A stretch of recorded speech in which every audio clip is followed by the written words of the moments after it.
Bulletproof's in trouble. Let's go.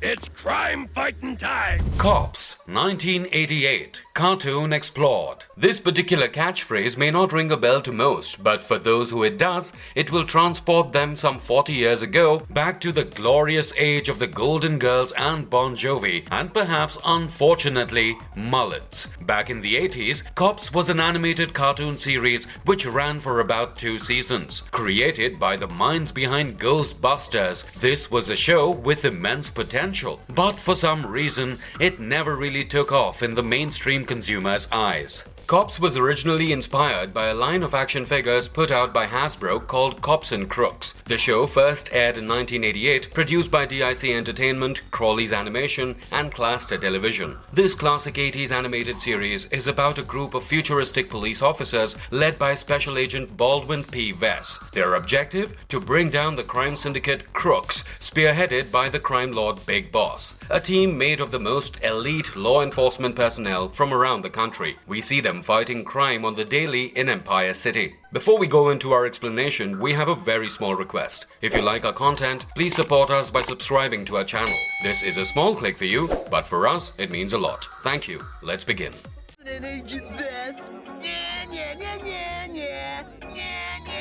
Origins of the infamous C.O.P.S. Around the year 2020, trouble is brewing in the midst of Empire City. The vicious crime lord Big Boss has once again taken the city by surprise. Big Boss has unleashed several new criminals who have no trouble deceiving the city's law enforcement. We see them emptying out banks and terrorizing oil rigs, all with the help of their brand new technology developed by Dr. Bad Vibes. Next, we are inside Big Boss's lair. He summons Dr. Bad Vibes, his newest recruit, only to order him to invent a crime machine so powerful that the world will be at its mercy. But Big Boss's demands are not only tall, but they are also logically impossible. Dr. Bad Vibes explains a machine like that would take at least a year to build. But Big Boss is unrelenting. He wants it done under the week. On the other side of town, in Mayor Davis's office, we find that the police have been proven incompetent against the crime syndicate's refurbished gadgets. Because of this, the mayor has sought the help of the FBI, more specifically of the greatest criminologist in the world, Agent BP Bulletproof Vess. Agent Vess is a knight in shining armor. Well, more like a knight in shining trench coat and sunglasses.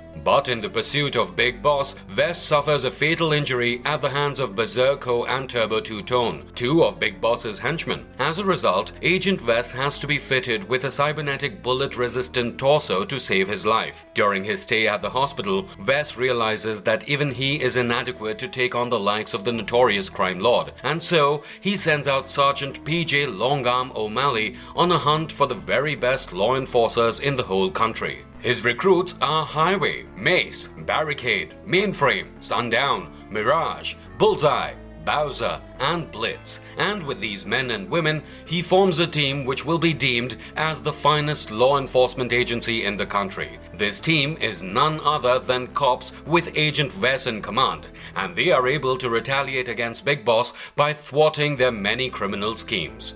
Fun fact: the show, which was originally known as C.O.P.S, was later renamed Cyber C.O.P.S to avoid confusion between it and the primetime reality show C.O.P.S 1989.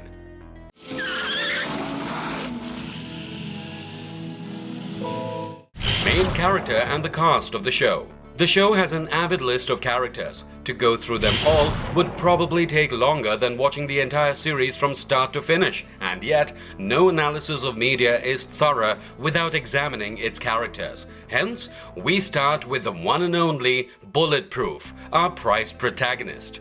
Bulletproof. Agent Baldwin P. Vess is such a powerful character that even his reputation of being the best criminologist in the country precedes his appearance in the cartoon series. He visits Empire City on behalf of the Federal Department of Investigation on a mission to investigate the activities of the criminal mastermind Big Boss. But on this pursuit, Vess is almost killed by Big Boss's henchmen. He has to undergo a nanosurgery to be fitted with a cybernetic torso made with a stainless steel casing. Bulletproof can be distinguished by his trench coat, yellow shirt, and a narrow tie covering his cyborgian torso. Occasionally, we also see him rocking a fedora hat at times, in addition to his trademark sunglasses. But not just regular sunglasses. His glasses are fitted with small computers that provide background data on any criminal he encounters. His armor also contains a special computer jack, allowing him to take control and operate machines by plugging himself onto them. He has special compartments around his abdomen where he stores special discs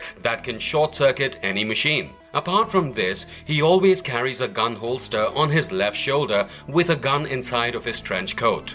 Long Arm.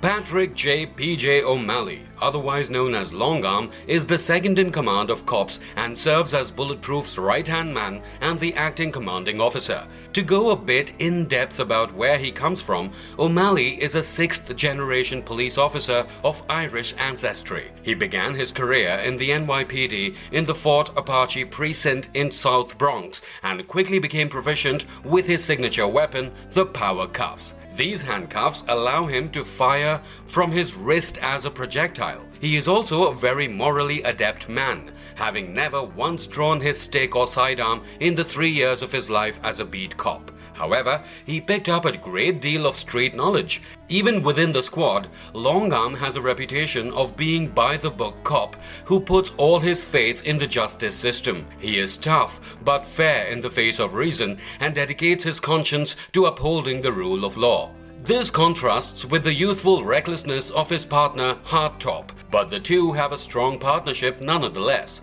Mace. Sergeant Colt Mace Howard is sort of a legend in the American police force, a longtime member of the Philadelphia Special Weapons and Tactics SWAT division.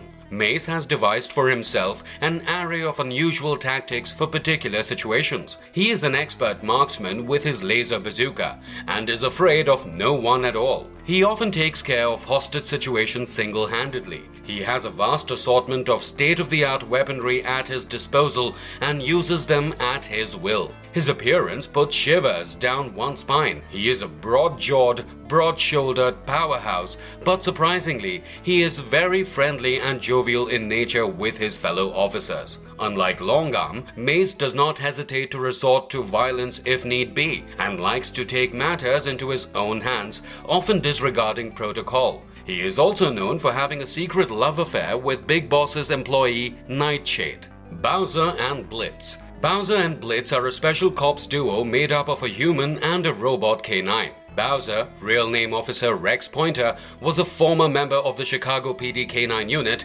and is the best animal handler around. He is an inherent animal lover, and his affections especially extend to dogs. With the help of his robot canine partner, Bowser has caught some of the most wanted criminals of Empire City. Bowser typically wears his blue dog handler uniform and dons a thick black mustache. He is almost never without his loyal companion Blitz, a K9000 cybernetic dog with a police light on his back that flashes when he's on a chase. Blitz is also gifted with a grand intellect, nothing short of a human, and can jump extremely high. Later in the series, we find out more about Blitz. Apparently, years ago, both Blitz and Bowser were on a tail of a getaway car. When the car lost control and was advancing rapidly towards a little girl, Blitz jumped in and saved the girl. But he could not save himself, and just like Agent Vess, he had to be fitted with a cybernetic body to save his life. The character of Blitz is majorly influenced by RoboCop, and can you guess it? K9 from Doctor Who himself. Mirage. Mirage, real name Susie Young, is a former member of the San Francisco Police Undercover Department. Her knowledge of the inner workings of the criminal underground and her ability to mix in with that environment quickly raised her to the top of her profession and ultimately made her a natural choice for cops. One of the more interesting things about her appearance is the fact that she has absolutely no distinguishing features, making her perfect for her job. She is a lovely, dark-haired woman who could easily pass for anybody else. While she also regularly does field work, her specialty undoubtedly lies in the art of undercover operations. Mainframe. No other police dispatcher is as techno-savvy as Tina Mainframe Cassidy, one of the most dependable members of C.O.P.S who hails from Colorado Springs. She was a rookie cop who moved to Empire City to serve the police department there as a dispatcher. Yet, she shows herself to be a highly gifted cyber programmer with technological knowledge that's second to none. An actual genius with a sort of tomboyish beauty, she is also an amateur violinist and an incredible sharpshooter. She is generally seen wearing a baseball cap, a blue and white vest, blue pants, blue earrings, and yellow shirt. Hardtop. The rookie of the group, Officer Hardtop Brooks, is O'Malley's partner in fighting crime. He has the courage that most lack and is a beast behind the wheel. These qualities are what made him stand out to BP-Vess. In addition to that, Hardtop and Mainframe teamed up together and personally halted one of Big Boss's nefarious plans, and thus they were both invited to join the C.O.P.S team. Hardtop constantly strives to prove himself to his more battle-tested comrades and succeeds on a regular basis. Checkpoint. A lesser-known yet highly heartwarming fact is that Larry Hama's bio for the character of Checkpoint reveals his real name to be Wayne R. Sneeden III and states that his father was a member of a top-secret military team during the 80s and 90s. This is a connection to the character of Wayne R. Beachhead Sneeden from the G.I. Joe franchise. Big Boss. Brandon the Big Boss Babel is Empire City's living, breathing nightmare. The mastermind behind the entire Crooks organization, which is made up of only professional burglars, muggers, and thieves. He is a merciless crime lord who rules the criminal world with an iron fist, literally. We know that a freak accident caused him to lose his left hand, and it was replaced with a cybernetic hand which he uses to smash things when enraged. He is also surprisingly fast and agile, despite being a grossly obese 350-pound man. Berserko. Barney Berserko L. Fotheringhouse is one of the dumbest of Big Boss's crooks, and he is the proud nephew of Big Boss. Dr. Bad Vibes and Buzzbomb. Dr. Percival Percy Cranial, aka Dr. Bad Vibes, is a brilliant, though completely deranged, mad scientist. He used to formerly work for Comtrex Technologies Incorporated, but he was fired for stealing top-secret electronics. He then joined forces with Big Boss as his criminal genius, although we always hear him complain about his inconsiderate boss. He has a glass dome on top of his head, which shows his abnormally large and possibly enhanced brain, and is known to create literal brainstorms by charging electricity through his brainwaves to form a cloud that can produce rain, thunder, and lightning. Buttons Muck Boom Boom. Buttons Muck Boom Boom is a cold-faced, no-bullshit hitman who serves Big Boss as his personal bodyguard. He is seen wearing a red suit and fedora and carries around a violin case that hides his favorite toy, a deadly modified Thompson submachine gun with a scope attachment that he uses to blast away at any target at will. Buttons Muck Boom Boom hides underneath his suit a cybernetic torso that has twin machine guns, with which he shoots at his rival cops, or well, in some cases, a bug. Rock Crusher. Edmund Rock Crusher Scary is another one of the dumbest of Big Boss's crooks, but he is insanely strong and is equipped with a heavy-duty jackhammer to break into vaults. He is usually partnered up with Turbo Two-Tone. Turbo Two-Tone. Ted Stavely, aka Turbo Two-Tone, is Big Boss's getaway driver man. He is usually seen partnered with Rock Crusher. He is one of the crooks responsible for nearly killing BP-Vess. He dons a 70s beard and sunglasses and is seen to drive a hover mobile that comes in handy at the time of heisting. Nightshade.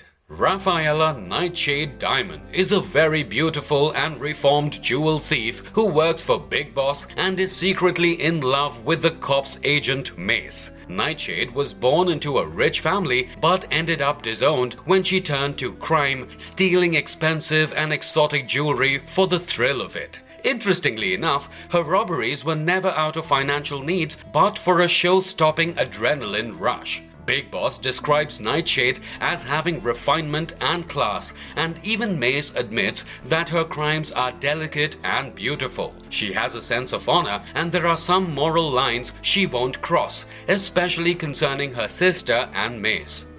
The case of the stuck-up blimp, a daylight robbing of the spectacular New Empire City blimp. We start in the midst of villainy, inside Big Boss's lair as they discuss their upcoming plan. They will crash the upcoming party in the blimp, cut off radio access, collect the gang and the loot, and ultimately cut the blimp loose into the atmosphere. But there's a slight catch. To crash the party, they would need tuxedos. And so, they head downtown at the Taylors, where a police officer named Brooks, codename Hardtop, identifies Berserko and Turbo Two-Tone. He runs after them and they climb up fire exits and onto the city's rooftops, where they engage in a scrimmaging goose chase. But ultimately, the goons escape due to Hardtop's fear of heights. Consequently, Agent Vess is getting ready for the charity dinner in the blimp. Officer Brooks and Agent Vess leave for the event, but on the way, Vess realizes that Brooks is deathly afraid of heights. At the event, Big Boss's henchmen have disguised themselves as the catering staff and are ogling at the wealthy guests. We also learn of Officer Brooks' little crush, Whitney Morgan, who he thinks to be the best reporter in all of Empire City, is also present at the event. Whitney Morgan has a slight altercation with the disguised Berserko, and the agents take notice. They chase him into the kitchen where both parties open fire. They take down Berserko, but just as they get near him, they find themselves at gunpoint. Rock Crusher, Turbo Two-Tone, and the rest of Big Boss's goons take control and imprison Vess and Brooks in the kitchen's refrigerator chamber. The goons get together and discuss their plan of action. Berserko and Turbo will destroy the radio signals while Rock Crusher cuts the blimp loose. The others will rob the guests and they would be out of there in no time. But fate has other plans for them. In the refrigerator, Bulletproof manages to break free out of the ropes and calls for backup before the goons can cut the radio off. He tells Brooks not to worry, for he has a plan. At the station, the agents rush outside. There's no time to waste. It's crime fighting time. Vess and Brooks break out of the chamber using a mini grenade and find the guests being terrorized by the criminals. But there's more. If the blimp is cut loose, the backup officers can never make it on board. Here, the two split. Vess goes outside to put a stop to Rock Crusher, while Brooks has to make sure the blimp isn't separated from the platform. Agent Vess and Rock Crusher immerse themselves in a deathly fight. Deathly? Well, because Vess nearly falls off the edge onto the city beneath,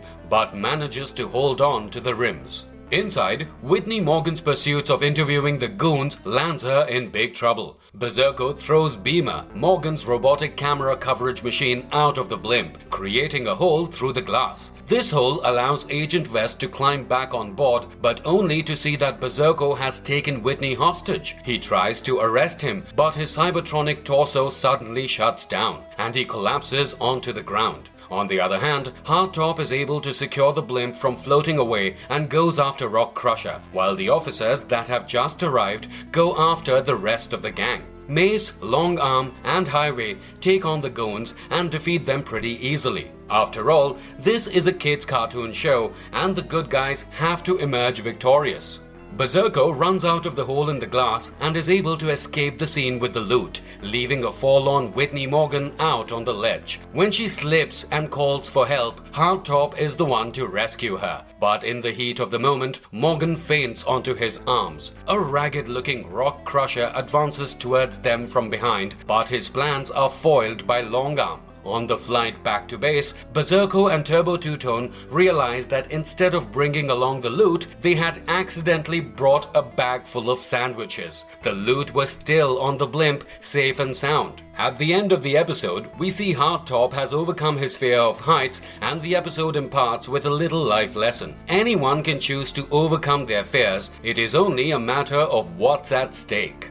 The case of the crime circus, the extraordinary heist of the Empire City Bank. A guard at the City Bank is having a typical workday morning, but when he looks behind, he is horrified, and rightfully so, as behind him is a giant mechanical machine with a tentacle, and at the end of the tentacle, a gigantic jester's mask. This Joker-type thing has limbs and it catches the guard and ties him up in an elaborate box with ribbons. The guard is mortified, but the Joker doesn't seem to care. It breaks through entrapments and uses a laser from its right eye to cut through the vault door. Once open, it swallows up tons of gold bars and dollar notes, which goes right to the machine it is being operated from. We now find out that this machine is being controlled by Dr. Bad Vibes, and the heist is another one of Big Boss's shenanigans. When the agents of C.O.P.S arrive at the scene, the guard is still in shock. He can only think and talk about the terrifying phase that held him captive, but this doesn't make any sense to the cops. Only when the guard looks at a poster for an up-and-coming circus in the city and screams does Agent Vess realize that this whole mess has something to do with it, and with that, he sends Long Arm and Hardtop to this circus to gather information. At the circus, the two run into a little girl called Sam, who had absent-mindedly decided to steal a fallen purse, only to take enough money to visit the circus. And not just any circus, a completely mechanical one where every animal, gymnast and jester is actually just nuts and bolts and batteries. The girl makes a run for it, and Long Arm and Hardtop decide to let it go, for they have a much graver fugitive on the loose. Inside the circus, the two watch the splendid menagerie of wind-up toys, and at the center of it, the only living, breathing being, the Ringmaster. And of course, this is no ordinary Ringmaster. It is Dr. Bad Vibes himself. Hardtop approaches him outside the arena for some questioning, and Dr. Bad Vibes decides to play dumb at first, but soon reveals his true colors. He entraps Hardtop in his basement by pressing a simple red button and laughs sardonically. Back in the arena, Long Arm spots Sam in the crowd and approaches her, but Sam, thinking that she's in major trouble, makes a run for it once more. She runs through under the benches and through dark corridors until finally she jumps into a disposable chute for parts. After many seconds of rolling, she ends up in a huge room full of mechanical robots, all of them counting dollar bills and gold bars from the day's loot.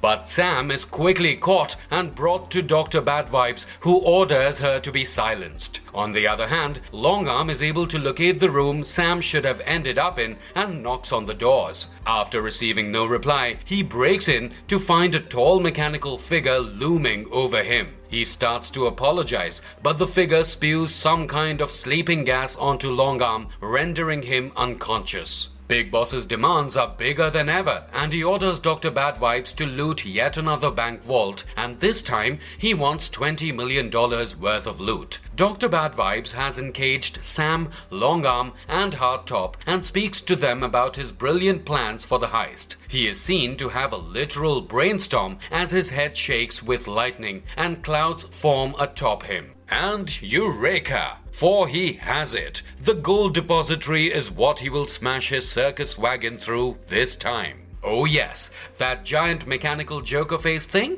That was a circus wagon. In the cell, Long Arm realizes that the mechanical robots that are to watch him must be programmed to collect money. And so, he flashes around a $1 bill, and as he thought, the robot chased right after it. Once it was close, the two officers held back their hands and tricked it into melting the bars of their cell with their laser pointers. They were even able to disarm and destroy the robot by reflecting its laser back onto itself. But they were stuck. The doors were built with reinforced steel, and there was no way out. Well, almost. The two hoisted up Sam onto a vent and gave her instructions on how to contact Bulletproof. But once out of the building, Sam was once again taken hostage by the doctor in his circus carriage. The doctor strikes a deal with Sam, promising to give her a bar of gold if she caused no more trouble. He sends signals to his evil robots to take care of the officers once and for all. But this in turn helps the two escape. As the robots open the gate, the two swing in through the gate and out to the other side, closing the gate before the robots can retreat. But they haven't yet lost their chase, as they can cut through steel with their lasers. After some serious elevator hopping and robot crushing, the two make it outside and board their car. They alert Bulletproof of the doctor's plan of hitting the gold reserve. When Long Arm and Hardtop locate the Doctor, he uses the circus wagon to capture them. But Sam isn't having any of this. She slips her jacket into the wagon's internal clockwork, disrupting its functionality, and then she rummages an axe through it, completely destroying the wagon. She escapes out of the lower hatch and is all well again as Bulletproof and Mainframe pull up right on time. But alas, Dr. Bad Vibes escapes by catapulting himself onto the air. But hope is not lost in Empire City, for cops will be waiting for him. Case of the Baffling Bugman, the Art of Jewel Thievery. The episode starts with a woman cutting open a hole at the top of a building. And this is no ordinary woman. This is the notorious and stunning Nightshade. Rafaela Diamond is one of the best jewel thieves in Empire City, and she works for Big Boss under the alias Nightshade. Once inside, she uses her field vision goggles to identify booby traps and effortlessly dances her way past them towards the vault she's after. But the vault was completely deserted without a jewel in sight. All that was left behind was a peculiar looking card with an illustration of a bug on it. Back at the Big Boss's headquarters, as Nightshade reported her failed robbery to the boss, they are greeted by an intruder. A short, spouty man dressed in shades of moss green and wearing a hefty set of goggles has just broken into Big Boss's lair. He introduces himself as the Bugman and proceeds to open the top of his honeycomb-esque hat to reveal a swarm of insects. These bugs carry something and drop it onto a bowl of Boss's feast, and Nightshade is the one to identify what the object truly is. One of the Pillsbury diamonds she had been too late for. When they realize that the Bugman is the one responsible for all the missing jewels, Big Boss immediately talks of hiring him, stating that he has big plans for him. And big plans they would be indeed. At the scene of a new robbery, we now have Bulletproof and his team rummaging for evidence, and lo and behold, they find a bug. One of the Bugmans, no doubt, trying to carry a diamond with it. Officer Bowser insists that this bug must have been part of the robbery, thanks to his canine other half, Blitz. They decide to set the bug free and track it, in hopes that it will lead them to some kind of an answer. The Bugman, on the other hand, has collected the loot and brought it to Big Boss, but he seems to be quite distraught, having just lost one of his worker bugs. Moreover, Big Boss pays him hardly anything substantial, and the two have a spat. The Bugman swears to never work for Big Boss again and storms off in what seems to be his Bugmobile. Mainframe and Bowser set the bug free along with a microtransmitter disguised as a diamond, and as the bug takes flight, so do the two. Well, three. Can't forget about our Blitz. They follow it through the depths of the city, under bridges and between skyscrapers. On the other side of town, in an abandoned circus, the Bugman sits mourning the loss of his bug, when he is interrupted by the Big Boss's right hand, Buttons Muck Boom Boom. Against him, Bugman is helpless and ends up captive in his own lair. Button steals Bugman's remote control device with which he can control the bugs. When he leaves, we know Bugman is in insurmountable danger as a crane pulls up right next to the circus building, ready to demolish it once and for all. But the cops make it right on time and save the building from being annihilated and discover an entrapped Bugman up the stairs. They learn of the whole story and agree to help Bugman get his bugs back if he can help them find Big Boss. Nightshade and Buttons take on their next heist in broad daylight. They set the bugs off to a jewelry store. The cops and Bugman are able to intercept their car and watch them in hiding. But Bugman can hardly keep his excitement in when Nightshade talks lowly of his bugs. He blurts out his sentiments, as a result of which the criminals cage the three in a matter of moments. This is when Bugman's true powers come to play. His most prized bug, Gaylord, is able to get out of the cage and turn all the bugs against our villains. By this time, backup consisting of Bulletproof and the others have arrived, and they arrest Nightshade, Buttons, and Bugman, who are then sentenced to prison. The writing for C.O.P.S is very obviously pro-police, so much so that at the end of each episode, a public service announcement known as C.O.P.S for Kids was telecast in either an animated form featuring the agents and crooks or in a live-action form with real-life police personnel. These officers would give kids information about safety issues such as messages about staying away from drugs and gangs, how to be safe at home and on the street, and ultimately how to help the police in preventing crime. These PSAs were made with the assistance of organizations such as DARE, the National Crime Prevention Council, and the California Highway Patrol. Beyond the cartoon, the hidden storylines in the C.O.P.S comic. While C.O.P.S and Crooks was developed into a cartoon series, it was also made into a comic series by DC in the same year. This comic ran for a total of 15 issues and had the same fundamental storyline as the series. But upon further inspection, one can deduce that the comic brings out some never-before-known information. For example, in the series, we know that Berserko is Big Boss's nephew and nothing more. But in the comic, we see that Big Boss keeps a picture of his brother on his desk, which at first glance seems to be a picture of Big Boss himself. But herein lies the obvious catch. Big Boss and his brother were twins, and incidentally, Agent Wes, long before he had earned himself the title of Bulletproof, had actually put Big Boss's brother in jail. Not only is this fact pretty neat, it also makes the rivalry between Wes and Big Boss actually personal. On the other side of the spectrum, we find that the good old-fashioned cop nature of O'Malley is actually something he has inherited from his ancestors,